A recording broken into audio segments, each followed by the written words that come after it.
بسم الله الرحمن الرحيم اللهم صل على سيدنا محمد النبي الأمي وعلى آله وصحبه وسلم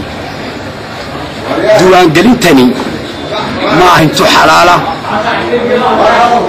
تلقى وضع تشدي ماهن تو برلمانك مرتين ماهن تو قبل كأوضل يسال الخصيصنا ماهن ومد وجدون كي أنكو بلناي الصومالي لا أدسنا لقوم جرها حبابين يومي وإحنا قصينا ماهن وإحنا قصين دوننا ماهن ترى كراس قبل النسيء ودكتين waxa u dhigmay wax u dhowna uma qalanno waa mid aan la aqbali karin dhamaana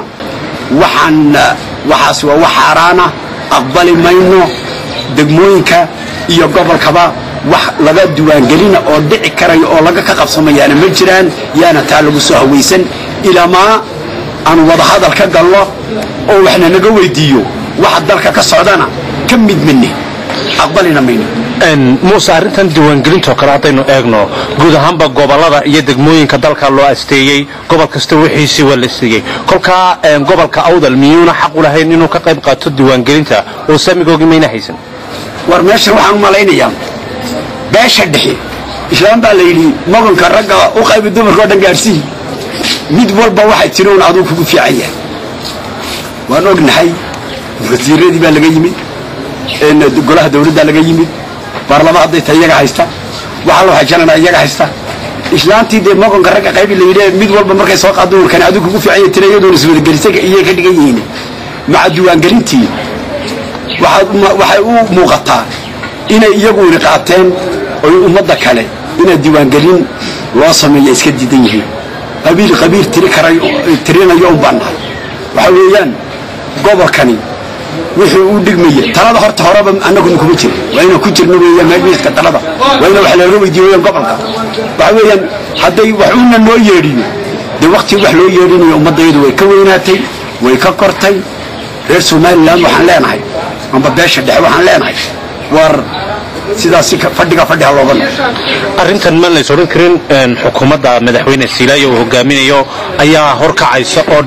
dhibaatadan hadii dhibaato la tabanayo hadii diiwaan gelin laga tabanayo guud ahaanba waxa la qabtaan gobolada kale ee Soomaaliland anigu malihi wax Silaayo wada beel baa wada waa qolo xakunta weeyaan qolo tirinaysan oo arkay siyaasad dawladuna siyaasadeedu waxa ku dhisan tahay qabiil bay ku dhisan tahay waan soo ognahay waa siyaasad qabiilaysan waxaan ka ashkatoonayna ka dacwoonayna waa qabiil waxaanu dacwoonayna waa qabiil arrimahan haddana eegno diiwaan gelinta kale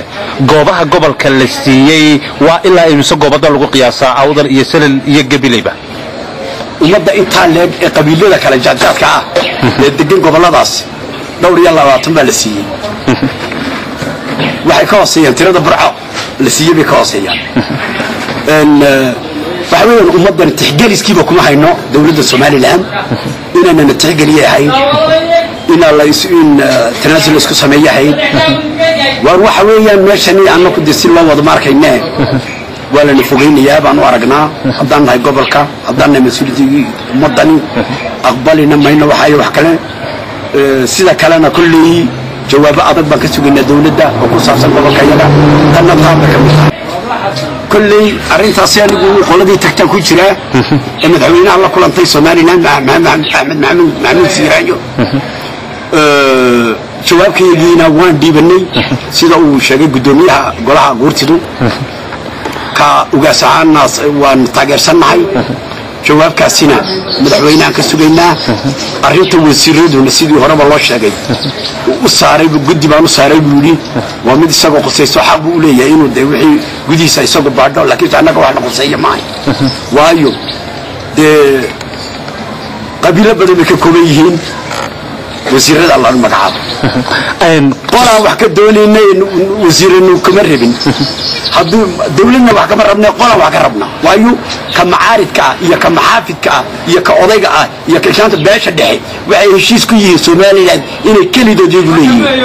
تان كدعوني نانا واطا أنا نهدد من أقبلين وحلو Somaliland أنبوالا وضيالا أنبوالا كليالا وانا قوان أول قد بورس مير كستو جوغو هدو دبت إيا قدد جوغو iyo odayaasha meesha geeyeen waana sugaynaa go'aankaasi sharaf leh oo ka sugay arrimaha diiwaangelinta haddaynu soo leexano shalay toole madaxweyne Siraayo waxa uu kulan la qaatay gudoomiyayaasha gobolada iyo maayirada dalka si gudoomiye kasta iyo maayir kastaba ay hawlahoogii ay shaqadooda halkaas uga qabsadaan arrimaha diiwaangelinta haddii ay arintaasi dhacdo maxaa tallaabo idinkala gudboon golaheena dhaqanka ee gobolada galbeed ee Soomaaliland oo sameynaysan imikaanu sheegaynaa iyagu xaq bay u leeyihiin inay meesha laga xukumo ay tagaan marka loo yeero kuma aysan laakiin waxaan leenahay waxa dadkiisa goboladan dadka dhammaan ba mas'uuliyadda gobolkan shacbiga reer Soomaaliland oo ogeysiinina in dawladda xukuumadda ogeysiinina inaanu kullaba aan aqbalayn ilma wada tashi laga sameeyo ilma dib la isku arko sharcigani sharci kuma badisnaba diiwaangelintan baarlamaanka lama marino warogno dad xawayana maniin waxa weeyaan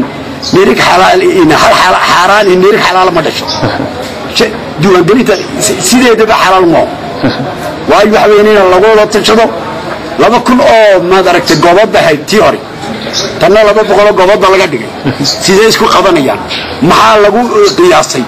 yaa ka maxay ka soo taliyay baarlamaan lama marin buurtimay marin in goboladii laga soo warbixin oo lama eegin oo laga la soo tashan waxaan aqbali mayno sina lama aqbalayo waana meel ka dacweyn weeyaan oo lagu eegayo maaragtay lagu burburinayo midnimada Soomaaliland wallahi waxaasi wax macna leh maahin waxaan afka ka sheegi karnaba maahin waa meel ka dacweyn wax ka daran in meesha dhixi degmooyinkeedii dhiiga ahaa way soo wada qaadatay gobolka awdalla ku hore in laga tagay waxa in tirada guud horta de waxaan maskaxda galin baahayn waxa laga tagay degmooyinkii dhiigii oo dhan sida Boon in Dila in Qulujeed in Garbadadar halka Salaxleeyo in Dar es Salaam iyo laga soo qaatay